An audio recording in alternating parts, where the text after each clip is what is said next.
अपना फोन दीवार पे दे के मार दो अगर गूगल मैप पे ये नहीं देखा तो। गलती से भी इसे धरती की आग समझने की भूल मत करना। इसका नाम है रिचर्ड स्ट्रक्चर। इसे आइस ऑफ दी सहारा कहते हैं। ये अफ्रीका के मोरिटेनिया एरिया में है। इसे लोग एटलांटिस से कंपेयर करते हैं। सही सुना, वही एटलांटिक जो पानी के नीचे समुद्र में डूब पड़ा और लोग वैज्ञानिक हमारे इतने सालों से ढूंढ रहे हैं और वो पता लगता है कि वो अफ्रीका के मोरिटेनिया एरिया के ऊपर है। इसे 1965 में जेमिनी मिशन 4 के दौरान James McDavid and add white के द्वारा देखा गया और उन दोनों ने इसका नाम दिया आइस ऑफ दी सहारा। ये नजारा देख के ऐसा लगता है इसके बादलों में नहीं पानी में तैर रहा पहाड़ है, पर ये वेनेजुएला में पाए जाने वाला माउंट रोरेमा है।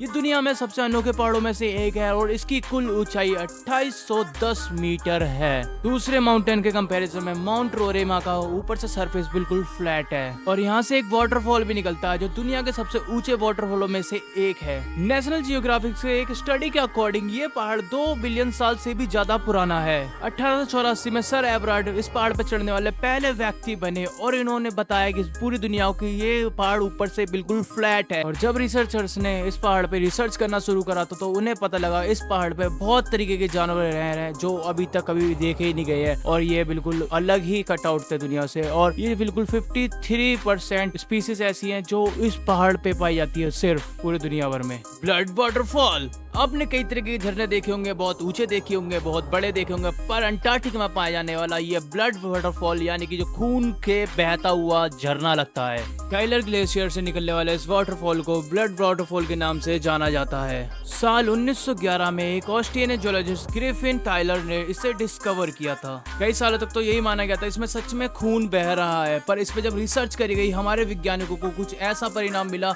जो इससे भी ज्यादा हैरान कर देने वाला था। पहले तो बाहर का पानी का तापमान देखा -70 जो जम नहीं रहा था बिल्कुल भी। फिर बाद में पता लगा कि इस बर्फ के नीचे एक लेक है जिसका पानी 3 गुना ज्यादा खारा है आम पानी से। और इसके लाल रंग होने के पीछे साइंटिस्टों ने पाया इसके पानी में पहाड़ों से निकलने वाला आयरन है। और जब ग्लेशियर का पानी किसी एक पॉइंट से बाहर निकल के आता है तो इस पानी में पाया जाने वाला आयरन हवा में पाए जाने वाला ऑक्सीजन से मिलकर आयरन ऑक्साइड बना लेता है। इसी कारण से इसका पानी का रंग लाल है। ये ठीक उसी तरीके से जैसे लोहे पे जंग लगता है और वो लाल हो जाता है।